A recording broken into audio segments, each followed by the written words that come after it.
What's up, everybody? Welcome to another edition here on the Heat Ratio Sports Network. It's Fourth and Go Philly 4 for 4 and so much more. We'll get into all our Philadelphia Eagles, Sixers, Phillies, Flyers stuff tonight. I'm Dave Gluckman. That's Mark Tomasini, and welcome to a Winning Wednesday episode. I think 59 is where my count is on this great run we have going here with the Heat Ratio. What's up, Mark? What up? What up? It's nice when we actually have a winning Wednesday. We got a couple things going right in our favor. Really, 3 of the 4 teams doing everything in the right way as of late. Obviously, some things we've been waiting for, but yeah, no, things are good on this side. So it's good to see that things are on the right track right now. But always got to what do I want to say? Cautiously optimistic right now.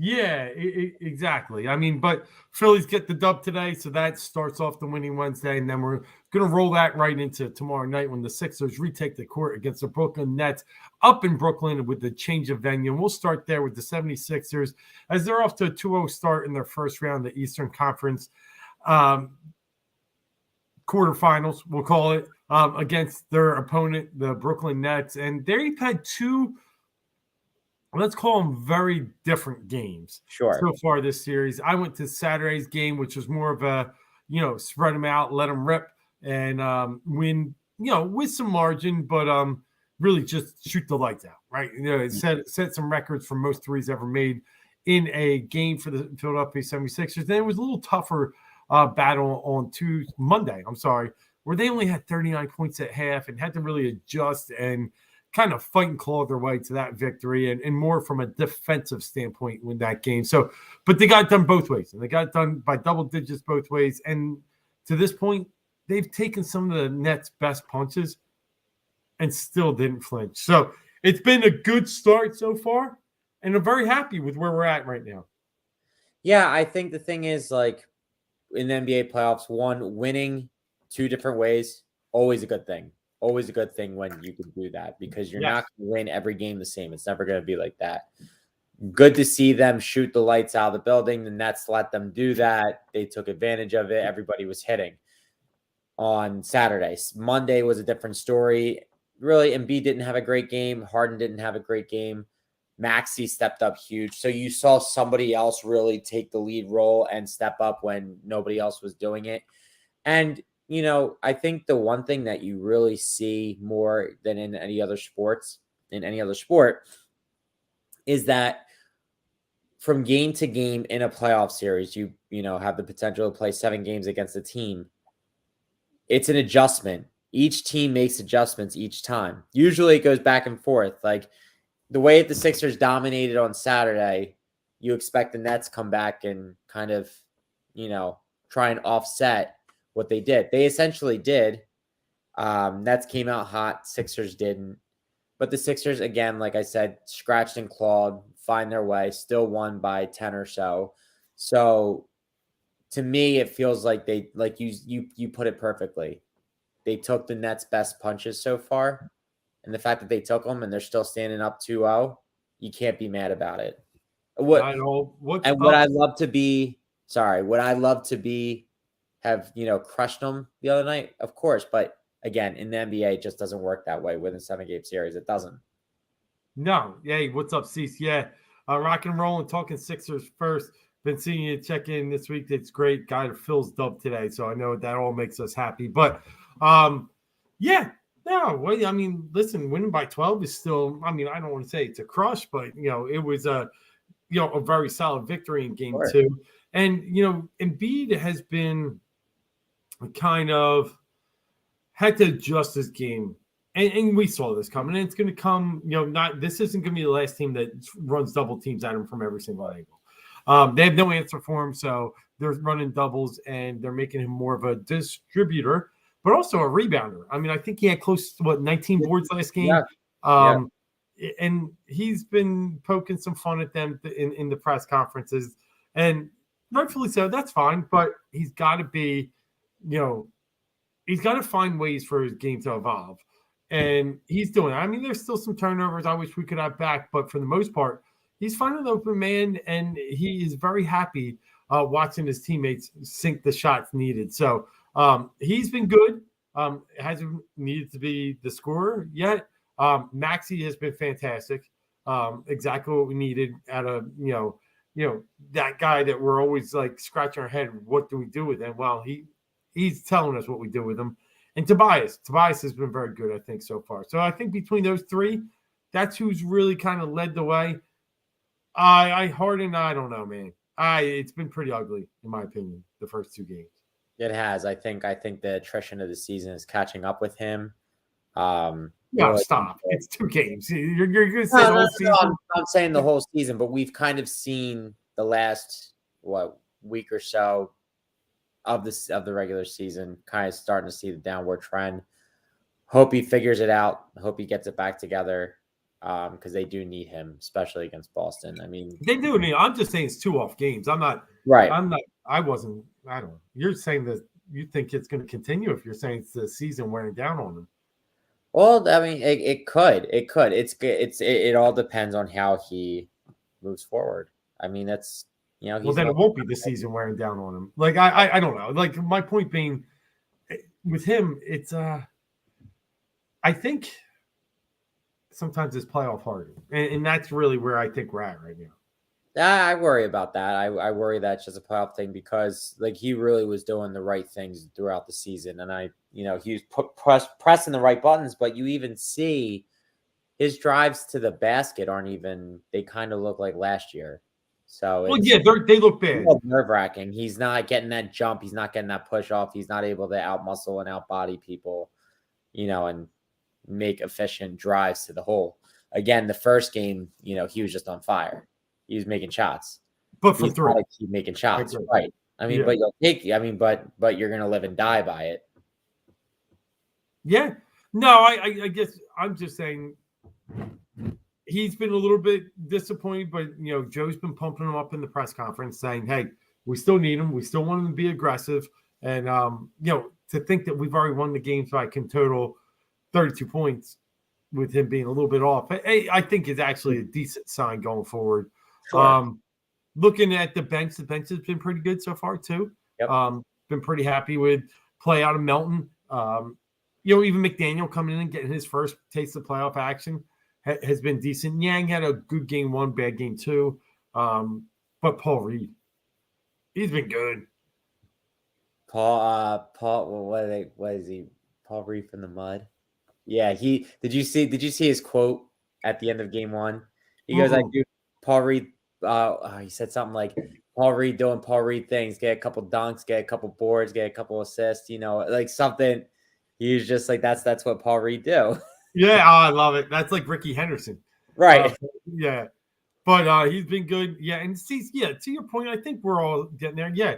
He does play better when they find ways to get him some rest, but there's no rest coming up. So that's a little concerning. But again, I'm not getting too worried on Harden. To Mark's point, I don't like seeing him not being able to finish in the lane right now. Mm-hmm. That goes back to last year's style. But I'll also say when you have double teams to Embiid, a lot of times the guys that are flashing into Harden are coming out at different angles and freely running at him to block the shot. So I just think he's just making bad decisions. That's where I'm at right now. So, but we'll see. I just think it's more imperative. We talked about this last week that they really need to get this done in 4 or 5. I mean, really, 4 is obviously true. Get some time to rest. I mean, they get that good rest time because everybody thinks it's just about Joe, but it's also about Harden.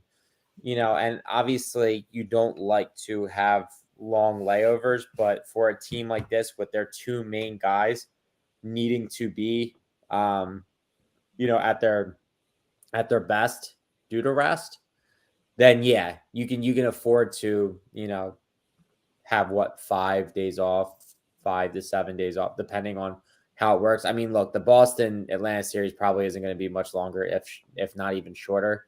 So, but every single day of rest that they can get is so valuable. So that's why they can't afford to take their foot off the gas at all throughout this series with the Nets, because I think they're just hurting themselves by stretching it. So true. But we talked about it last week. Both of us said they got to do this right. They got to throw haymakers and they got to show they're dominant. And they have done that so far. So I think that's what I'm looking forward to. Now I ask you this. because from a tactical standpoint, I watch basketball from so many different angles, and seeing what the Nets have done in the first 2 games and really focus their attention on Embiid and tell the Sixers, you got to beat us with your threes, or you got to beat us with, you're driving from Maxey and Harden. And it, for about a half, it worked. But for the other, 3 halves, the Sixers have been able to figure that out. I got to believe that's the same attitude, angle, game planning they'll have up in Brooklyn. Do you think they change anything? Do you think they allow Embiid to go straight up with them? I don't. I think they're just going to have to gamble with taking Embiid out, letting him get his 18 to 20, and then going and seeing if we beat him otherwise. Yeah, I mean, really, if I'm them, I'm making Harden and Maxey do, what they've been doing. I mean, both, Harden was the hot hand game 1, Maxey was the hot hand game 2. What if neither of them are the hot hand? Yeah. That could be a Brooklyn win. So honestly, they might as well stick to the game plan, because that's kind of where you're sitting at right now. Like, I don't think there's anything else that Brooklyn could do to change to give them any better of a chance. I think they just got to stick with the game plan. I mean, realistically, I think it's a tough hill for Brooklyn to climb, and not just saying that as a Sixers fan. It's just the matchup has always been, plus when you have Embiid on the floor, whether it's the one who's actually doing the scoring or somebody else, they don't have anybody down low that can stick with Embiid, and it's just without double teaming. Yeah, no, I agree. All right, Thursday night, Sixers Nets tomorrow night in Brooklyn. How's it go down? I'm telling you, I think that Game 4 will be more of a problem than Game 3. I think the Sixers come out firing. I think they're going to be good. They had, Tuesday today, and they're going to have essentially 2.5 days off between now and Monday. And I think the Sixers are going to have their foot on the gas. I think it's more the focus I'm worried about. I think the Sixers have a nice, good, convincing win in Brooklyn. I think it's going to be Game 4 where things get shifty, because I felt like Sixers' mindset going to Game 1 was like, we need to put an exclamation point on them. Game 2, I feel like were starting to feel themselves a little bit, and their focus was just not there in the first half. And I feel like now the Sixers are going to wake back up again. But, if that's the case in Game 4, you might see them again, even though they obviously want to win and get it over with, for some reason, they just lose a little bit of focus when they need to just hammer it down. So okay, I think they'll be fine going into Game 3. Okay, cool. Yeah, I don't see it too much different, except from the standpoint of, I think Brooklyn lays down in Game 4. I think if they throw everything they got at them in Game 3 and they'll have nothing left when it comes to Game 4, they'll be scratching their heads. They don't know what to do. So I think if the Sixers do what you think they'll do in Game 3, I don't know how the Sixers will respond. They might be on cruise control, and it might be a little closer than we want. But in the end, this series is over for. I really believe it. I think Sixers get out of there, get the job done Saturday, get some rest, like you said, and that is the thing with basketball. Even if their opponent, the Boston Celtics, get done in 4 as well, we got to wait till a lot of these series end. So they'll at least get 4 or 5 days of rest. So that'll be good. I think they're done in 4. 5-point spread going into tomorrow night. I actually think that's the one that's a little tighter, but I do still think the Sixers can pull off a 5-point spread. So I like them in both games, and I'd like them to get this series done with on Saturday. Yeah, I like that the same. I saw something crazy. Well, not crazy, I'm sorry. But I saw something that, and really I hope they sweep, because if they – I heard something that if they lose one of these games, then they're going to be playing again Thursday night of the draft, if I'm not mistaken. It's Game 5 Thursday? No, Game 5 is Monday. Game 5 is Monday. So Thursday, I thought it was Thursday, Saturday, Monday. And then back to Thursday again? That might be it. That could be it. But if that, I'm just trying to think. Does that make sense? No, because then the Sixers could win Thursday, lose Saturday, win Monday, unless they lose 2. I don't know. But just saying, I'd rather the Sixers not be playing during the draft. So, yeah. No let's just take care of business in 4. That's the bottom line. Yes, absolutely. All right, and anything else catch your eyes so far around the NBA? I mean, there's been some obviously crazy things happening. We'll start with the injuries to the top, Giannis Antetokounmpo, but also Tyler Hero was a big injury, and then Josh sitting out tonight with the hand. So I think that's probably been that's been the biggest story in my opinion. Yeah, I mean, Clippers taking a game from the Suns. That was cool. That was something that I actually that was Kawhi. That was Kawhi basketball. Yeah, that was Kawhi basketball. Now, how often we get that, who knows? But not much. Yeah. Yeah. No, but the injuries have been huge. I mean, big injuries to big players. Very weird. And how about the also? I guess not surprised, even though I think we both had Golden State advancing. Sacramento's up 2-0. They're taking care of business right now against the Warriors. And, we were talking about, it's funny because we were talking about this last week, how much we can't stand Dillon Brooks on Memphis. Yep. And we were saying, like, we don't like Draymond, but, like, he's, more tolerable than him. And then he goes and steps on Sabonis' sternum. Like, you can't make this up. And it's just like, you got to be kidding me. He's a goon. Like, and I see people arguing today, like, he shouldn't be suspended. And I mean, I don't care. Yes, there's a potential that, Sabonis isn't playing, Right. There's potential he's questionable for game 3. Yeah, so no doubt about he should have been suspended. No doubt about it. But you know what's even more crap? I saw somebody that Zach Lowe. He said, well, the Warriors are frustrated with the way that Sabonis has been playing. It's almost like it sounds like somebody put out a puff piece to say, like, Sabonis deserved it. And that's coming from Zach Lowe. That really bothered me. Like, so what if the Warriors are annoyed by it? Doesn't mean Draymond can, stomp on somebody's sternum. Right. Oh yeah, I was trying to prevent myself from injury. Bullshit. Yeah, you're right. That's probably the biggest thing going on right now in the NBA with that. And that's tough for Golden State. I mean, here's the thing. Like, both like Golden State. I mean, I know my series show I did pick Sacramento to win game 1. Golden State's got to win 1 on the road, and they're bad on the road. But now I'm worried if they can even win a game at home. Right. With Draymond. I mean, Steph is Steph, and that's great, but they're in trouble. Yeah. Yeah, they are. Yeah. Clay wants to get paid a major contract, and I just don't think that's, he's not a max guy anymore, and I just, time might be running out on Golden State now. It really is running out. I'm trying to think what else is going on. Obviously the Heat winning that first game, they got smacked. Well, yeah. I mean, it's 120-92 with 9.5 minutes left in the fourth quarter. Yeah, without Giannis. They're completely taking it to Miami. Yeah, they're getting what, they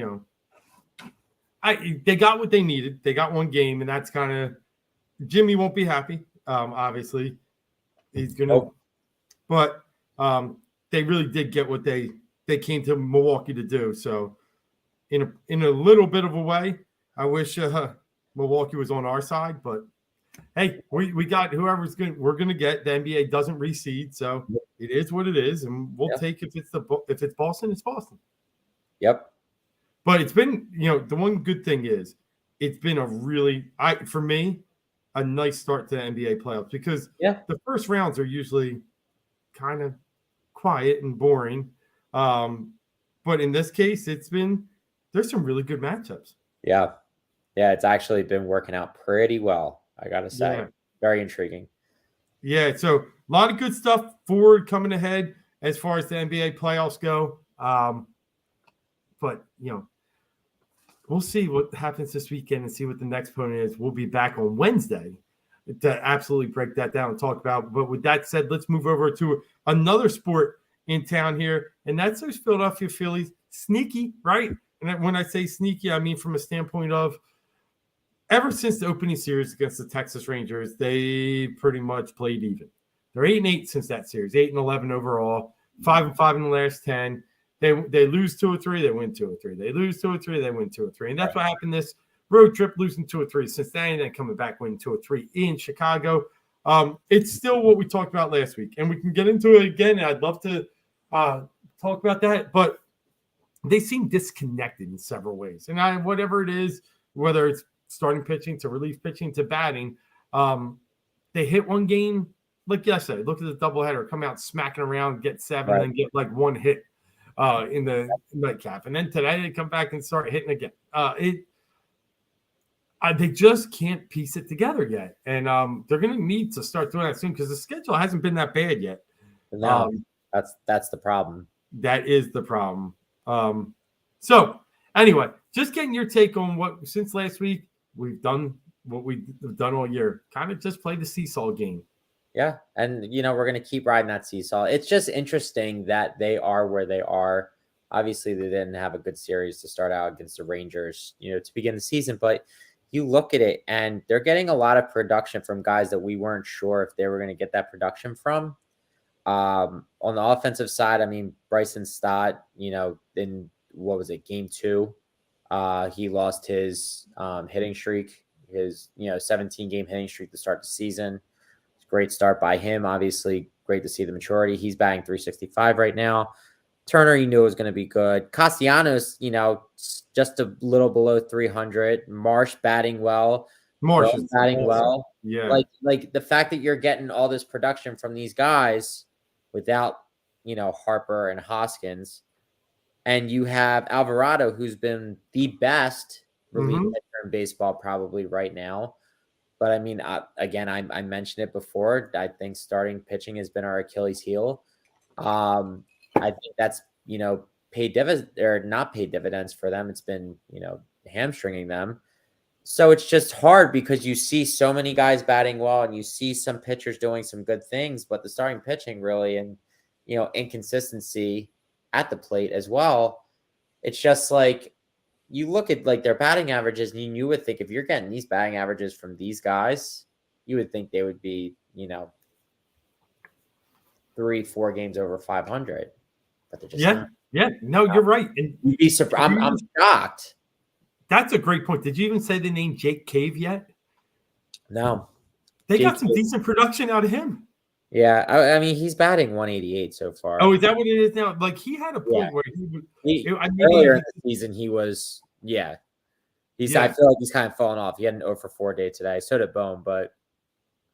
Yeah, but it's just been, Schwarber's been kind of like pretty bad. I mean, he's got a couple bombs, but he's in the hundreds, right? 197. Yeah, so, very interesting point. Now, the pitching is really where I'm still scratching my head because, Nola gets a 15-run lead. He lets up 4, but he gets his W. Wheeler gets a 5-0 lead, lets up 4, and barely is able to hold on.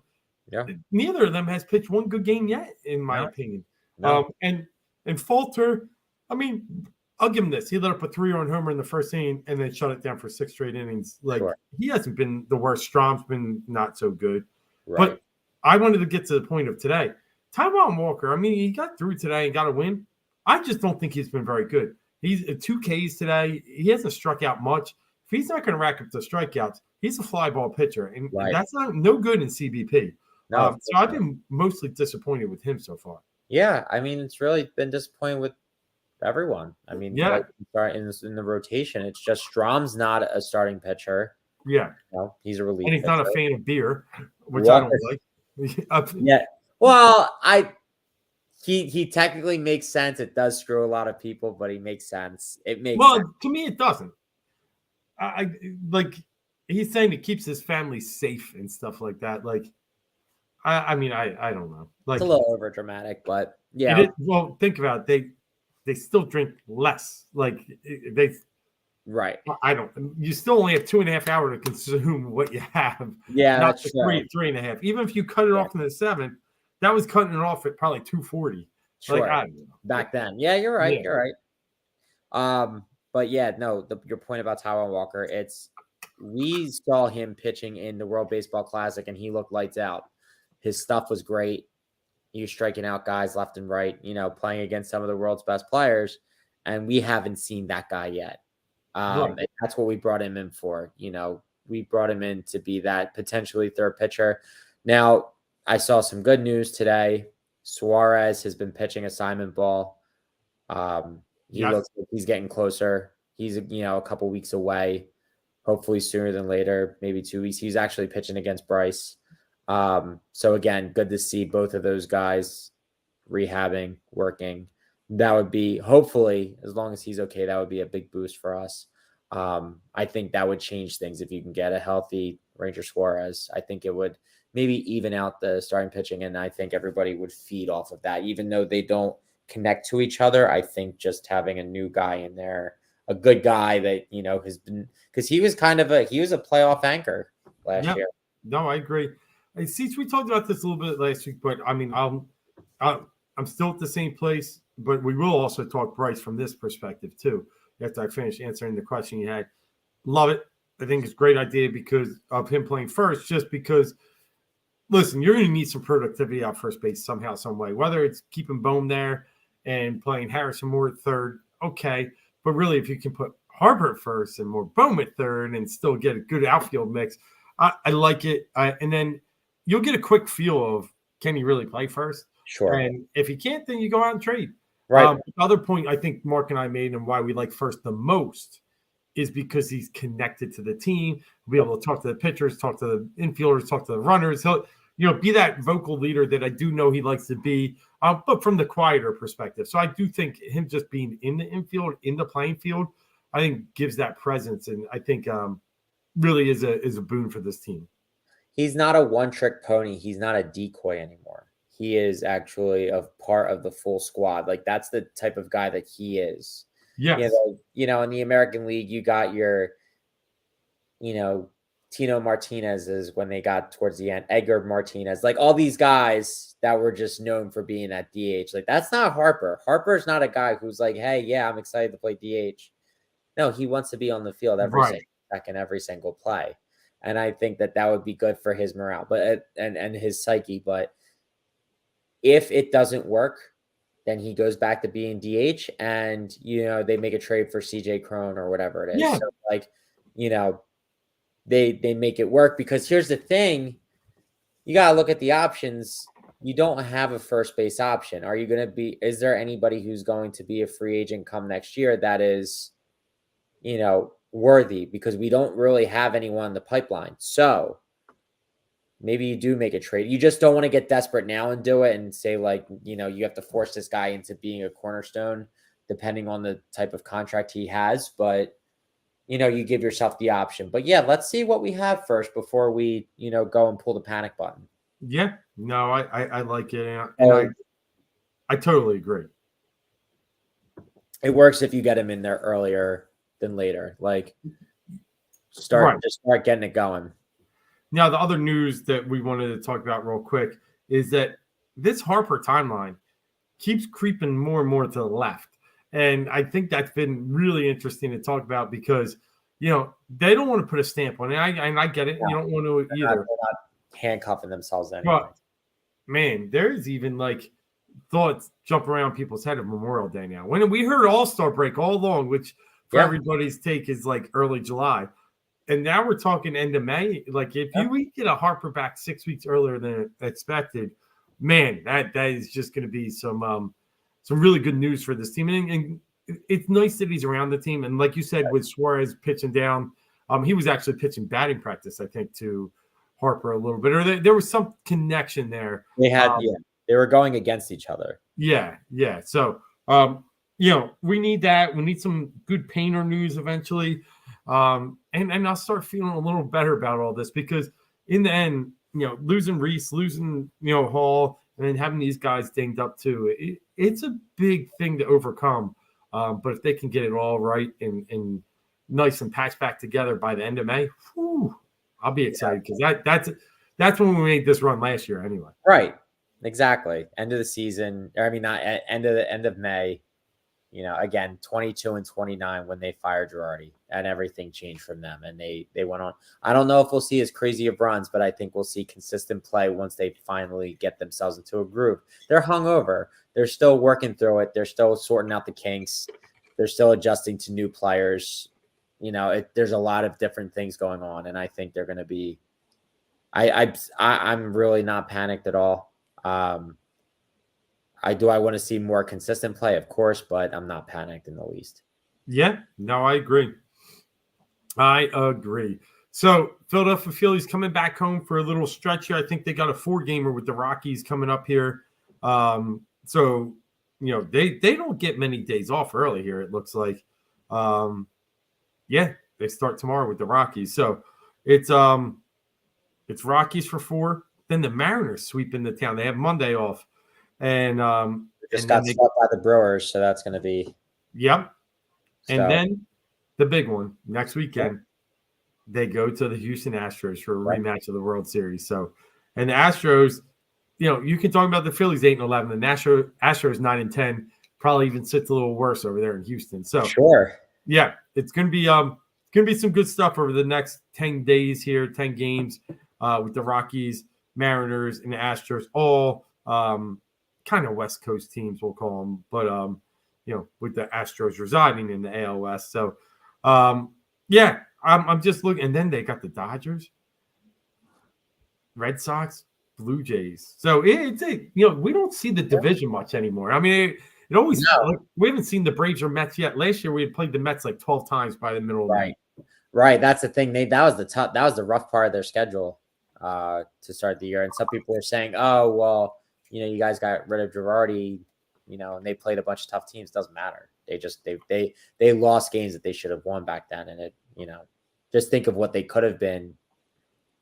And that's kind of, I think, why we predicted things would go the way that they would go this year, because we thought that they had it all figured out, but they don't have it all figured out. And, they're going to be coming from a similar spot as last year, but hopefully they figure it out sooner and they'll be just fine. They'll have more consistent play because they really do have the pieces right now. They do. All right. Well, that's our Phillies talk for today on episode 59. We're going to swing it over to a little bit of pre-draft Eagles talk, but the biggest news on the Eagles forefront is what Mark's wearing. Number 1 got the bag. Jalen Hurts gets his $50+ million a year deal. What was it? $255, I think, over 5 over 5 years. Yeah. And then on awesome seats. That's great.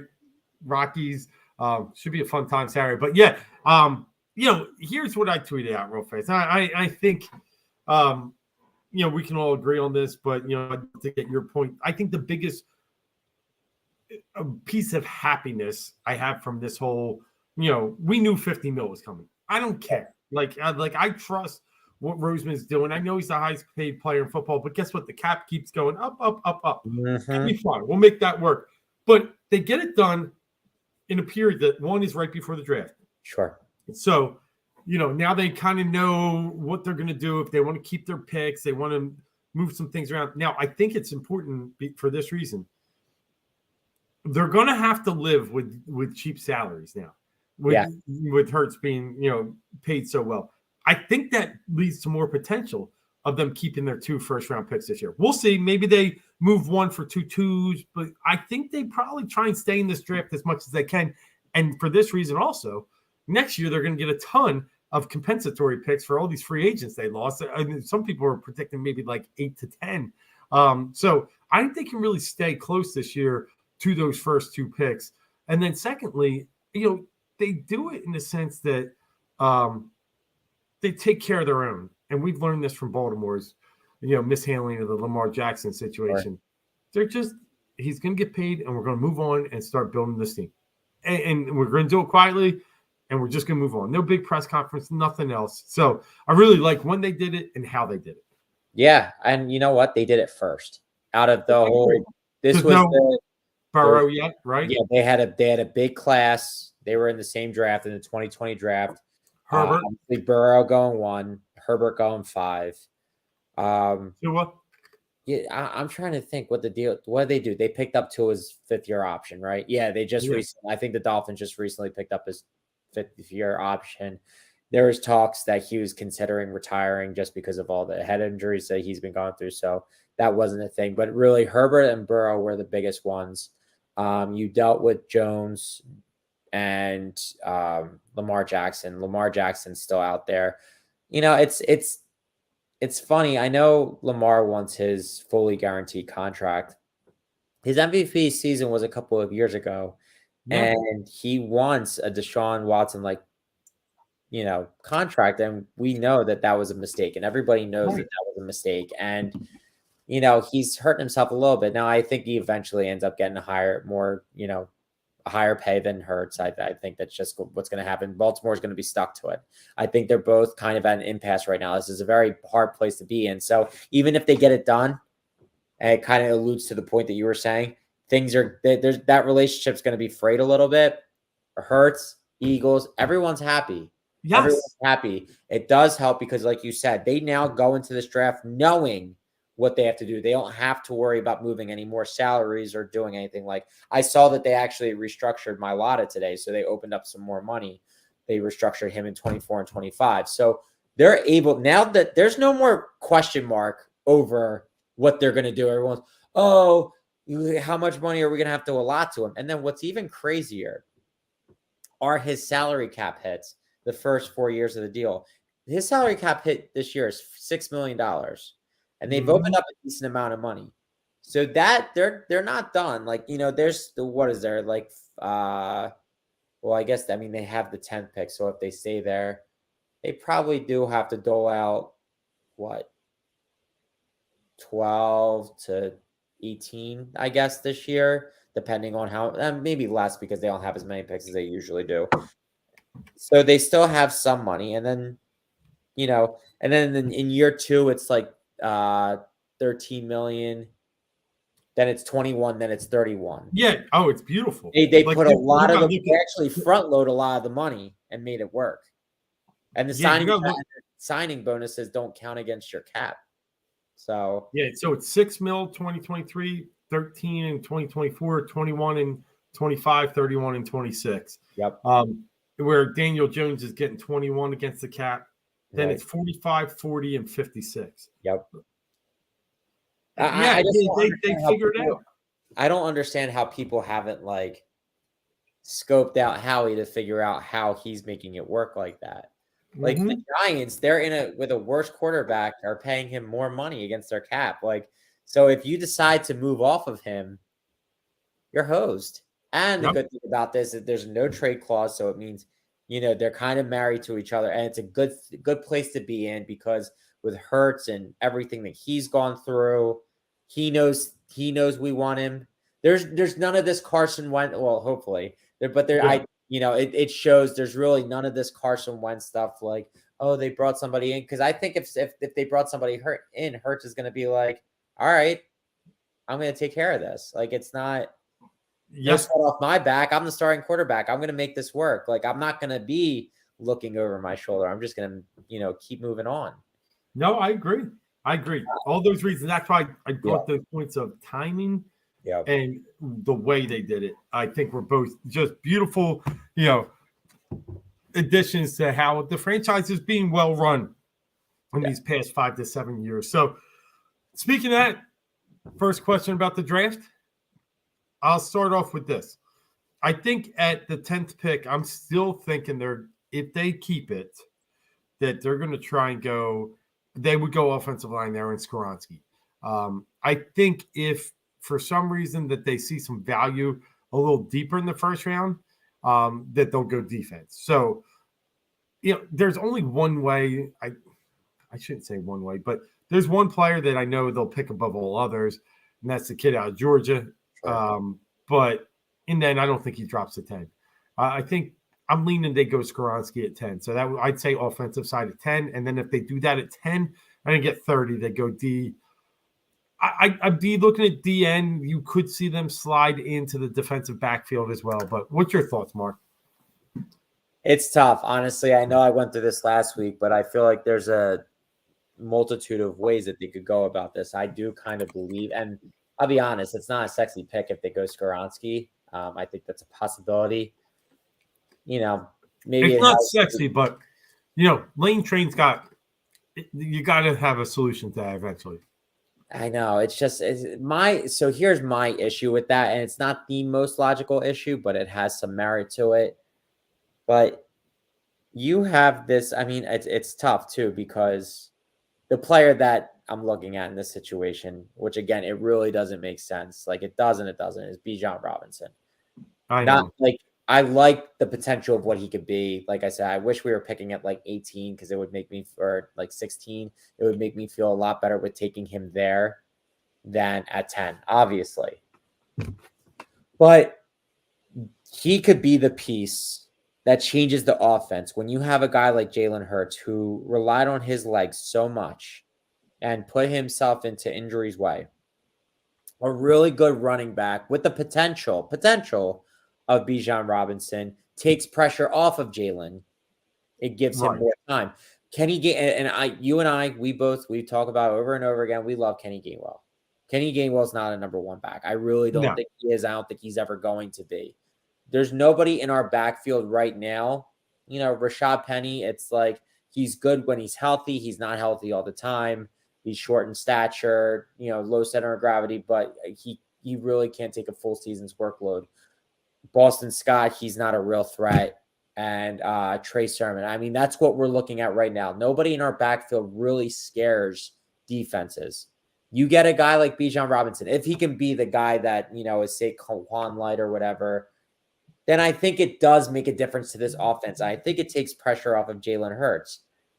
There's not really like you kind of alluded to, and like I said last week, I'm hoping that Hendon Hooker, jumps into the top 10. He's not going to, but if there's a way that, because there's been smoke about it, but I don't think it's light smoke. It's not heavy smoke.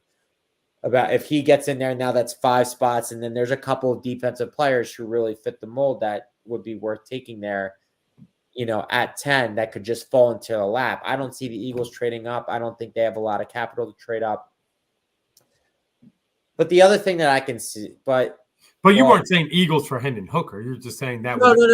For him to jump, but for a team to fall so in love with him in the top 10, and then 5 quarterbacks go, and say somebody else falls in love with Skoronski and somebody falls in love with Lucas Van Ness, you now have maybe your options of Jalen Carter, who, again, I don't love his personality stuff, but the player himself would be great. Will Anderson. Or who's the other one that I'm thinking? Jalen Carter, Will Anderson.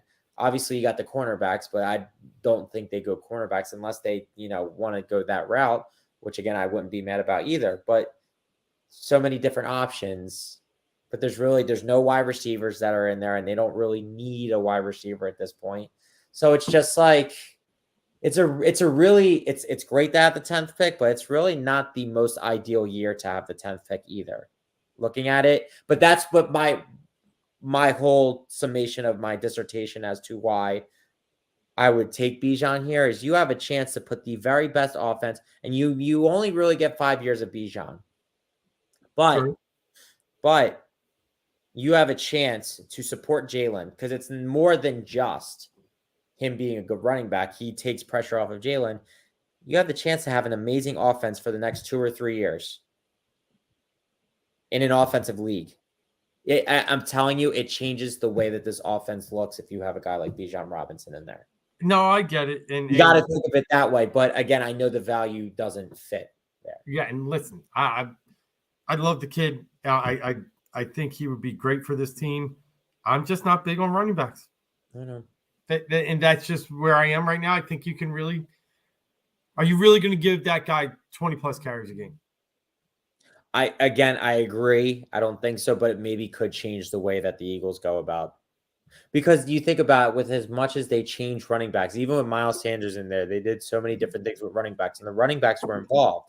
What if you put a lot of scouts are saying that he's a 3-down back?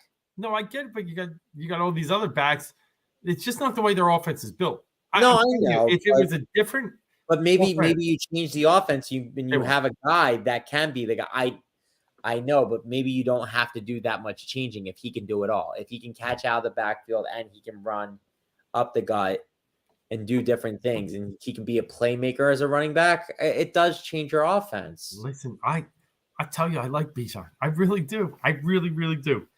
I also like Taj Spears and Zach Charbonnet, and I like Jahmyr Gibbs. Of I like all course. guys that I think I could get at pick 30 or really in round 2. So, Yeah, no, of course.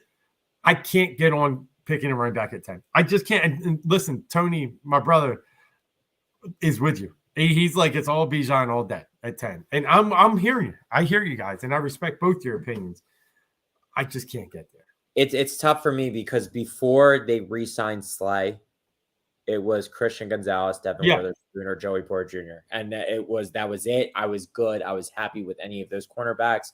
Even if Joey Porter, you had to trade back a little bit just to make it worth it a little more. Sure. Yeah, because what's he right around 14, 15? Yeah. I've even seen him drop a little further now. But yeah. But I was dead set on cornerback. But even though they don't draft corners like that, even though they should, this would have been the perfect year to draft a corner. But they re-signed Slay. Even though we're talking about finding a replace. See, here's the thing. Going to your point about Skoronski, like being the replacement for Lane, Bradbury and Slayer are both older. Maybe it's not ideal to have a cornerback sit year one. I know that's the rule of thumb in the NFL. Usually you draft a cornerback high, they're playing, you know, but you could have a cornerback for the future. I know that's off the table now, especially because I think Feelings would get hurt. And I think the Skoronski thing makes more sense. And they can push Skoronski into a guard in the interim if they needed to. Yep. If they felt that Juergens wasn't ready, they could put Skoronski in there. Yeah. No, you have so much flexibility if you get Skoronski. And listen, it ain't sexy.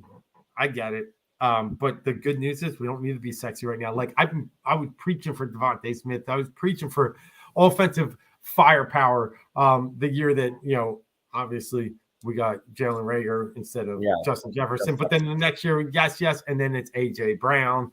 Devontae Smith, then A.J. Brown. So they filled like kind of – now, if I really wanted to get creative, there are a couple tight ends I love in this draft. Absolutely. Dalton Kincaid,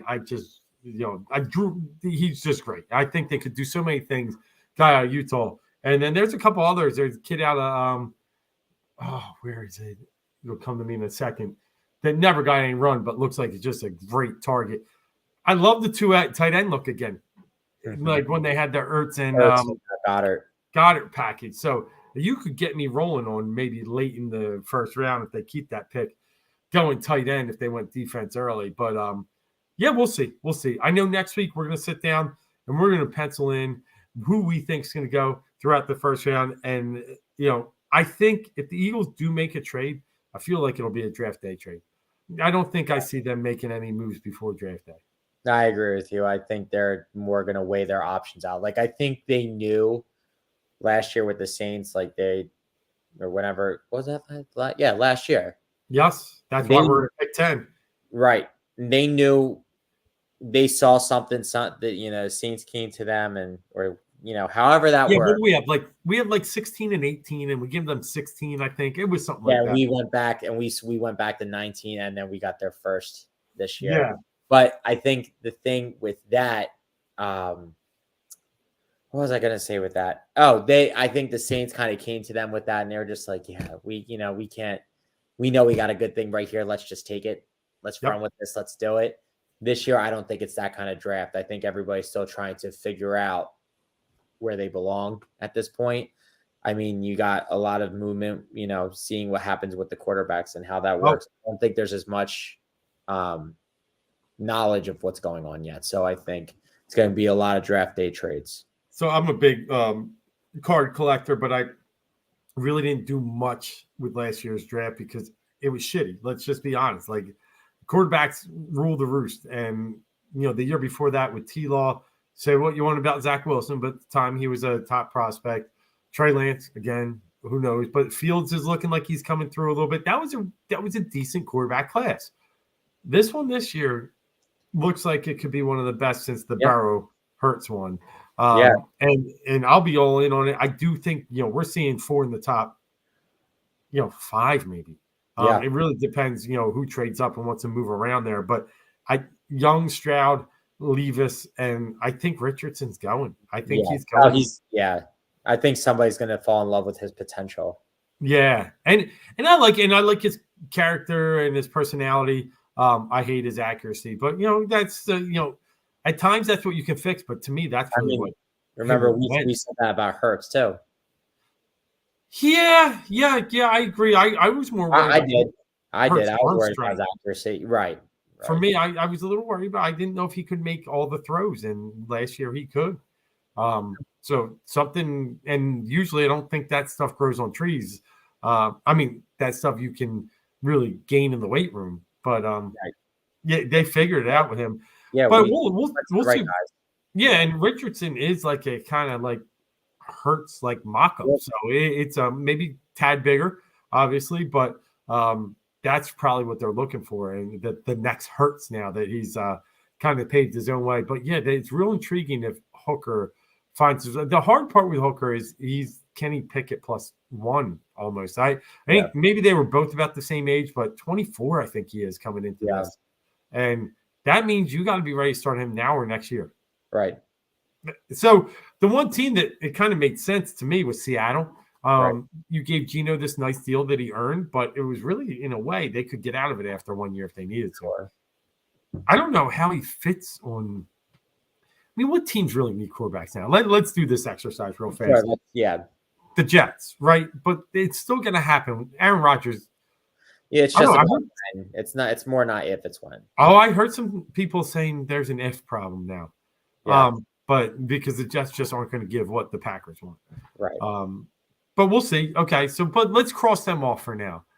So Carolina obviously needs a quarterback. Carolina, Houston, that's 2. Indianapolis, would you agree? Yes. Yeah. Because their starting quarterback right now is. I'm trying to think. The Cardinals they're trying to move out of 3. I'm trying to think of it draft wise. So we got. Yeah, but who did the Colts end up signing in the offseason? I'm trying to think. Washington signed Brissett. It'll come to me. It's obviously it's nobody. No, of significance. So they still need one. So we'll just say the Colts. All right. So that's 3 that definitely need one. I guess you could say, man. I was trying to say New Orleans, but I guess they kind of feel okay where they're at now. And they can't get up there anyway, so it doesn't matter. Oh. Detroit's still okay. Goff did fine this year. Yeah, he did fine, but I guess it's Washington is the next team that does need one. So we Panthers, Texans, Colts. Mm-hmm. The only team so far I didn't say were the Cardinals, who are at 3. Seattle's at 5. We're iffy on them, right? Yes. I'm iffy about the Lions just because I don't know how long. Well, I mean, they signed Minshew. It wasn't anybody that I knew there was somebody they signed. They're not starting him. Yeah, Colts need one. So I mean, all right. So 3 of the top 4 teams need quarterbacks. Arizona's the exception. They have Kyler Murray. Then 5, 6, 7 is tricky because it's Seahawks, Lions, and Raiders. All of them have quarterbacks in place, veteran quarterbacks, Geno Smith, Jared Goff, and Jimmy Garoppolo. Again, Jimmy Garoppolo is Jimmy Garoppolo. But you could build that's a good spot for Anthony Richardson because he might be a 2-3 year project. Sure. So any of that spot, that 5, 6, 7, any of those guys, yeah. Atlanta, they're building with Desmond Ridder. They've at this point they have to. I agree. Right? They're not drafted. I agree. Chicago, Justin Fields. They're out. Obviously, we don't. Titans need one. So Titans, that's who I was thinking. Titans, yes. Titans need it. Houston has another pick in the top 12, so I would think one of those is a quarterback for sure. Jets, again, it's the whole Aaron Rodgers saga. Patriots. Do the Patriots. It's weird. No, they're in a very weird place. They're even with all this smoke about Mac Jones and being disappointed with the play calling and seeking out his Alabama coaches, and then there's the whole thing with Bailey Zappi and him. That's what I was going to say. They drafted Zappi too. I think they'll try one of those. Okay. But we also said so 3 of the top 4, 1 in that pack of 5, 6, 7, and then you mentioned the team Tennessee at 11. So that's 5. There's your 5. I think there's your 5 that find a way to get a quarterback. Yeah. Yeah. I mean, you got just thinking about it, though, going through the teams that still need quarterbacks. Patriots we just mentioned. Packers, they're going with Jordan Love. Commanders, that's another team that'll need a quarterback. They're in Jacoby Brissett territory right now, and Sam Howell. Steelers have Kenny Pickett. They're going with that right now. Lions again. Tampa Bay Buccaneers, Baker Mayfield on a 1-year deal. Not that really and you still got Kyle Trask, so we're gonna have to see what he was part of that. But I think you bring in. I think the problem is you brought in Baker Mayfield. I don't know how. I think that screams to me that you're not really sure if Kyle Trask can be anything. You can try it. I just don't know if they have any faith in him at all. I don't know. I hear you, but Baker went to the Rams as a complete backup. Sure. I mean, you might be bringing him in just as insurance at this stage. Yeah. Yeah. Bucks, Seahawks, Chargers are good. Ravens, I mean, as long as things get done with Lamar, it's just so that's insane. Vikings, obviously they have Kirk Cousins right now, but there was talks about maybe him being traded to San Fran, and San Fran's a mess because they're trying to trade, they're taking calls on Trey Lance at this point, so it's been said. Jaguars with T-Law, Giants with Jones, Cowboys with Dak. I mean, New Orleans, the only other one that, in that first round that may or may not have they have Derek Carr. So, there's enough. There's a lot. Yeah. Honestly, I hope teams trade down. I hope teams want to get in there. Honestly, and another thing I would love to see is a quarterback fall and somebody gets desperate and tries to trade up with us. Now, I think teams are smart enough to not go to us because not saying Howie is the best to ever do it. It's you don't want to keep helping us out. Right. No, I think some people are going to get frustrated. What? I think people don't want to keep making us better, but it's been happening though. Like the past couple of years, like the past 2 years, I'm like, why do teams keep trading with us? Like, I was also going to say we have a prime pick. And if people want to get it, they're going to have to pay up. So people always get a little desperate. Yeah. Especially the longer you hold on to that pick. So that's why I think you agree, Eagles probably won't make any moves until draft night. So let's keep our cards close and keep our options even closer. So with that said, that wraps up a great edition here, episode 59. We didn't really touch on the Flyers much, but we'll say this. Really odd scenario to end the season where Tortorella benched himself and let his assistants coach one game, one coach other as the head coach. There's just some weird stuff going on. The relationships that this thing just feels like it's going to burn down quicker than it's going to be built back up. But we'll see. It's all up to Danny Briere now, so we'll see how that moves forward here. It'll be a critical offseason. Interesting note about the hockey playoffs, because I love hockey as much as, especially when it comes to playoffs, as much as any other sport in the playoffs. Bruins go down tonight. That record-setting team now has to win a game on the road. They lost to the Florida Panthers. They're 1-1. So it's tough, man. You can be the best, but in hockey, I just feel like that's where you see upsets the most. Yes. Yeah, the 1-8s. Yeah.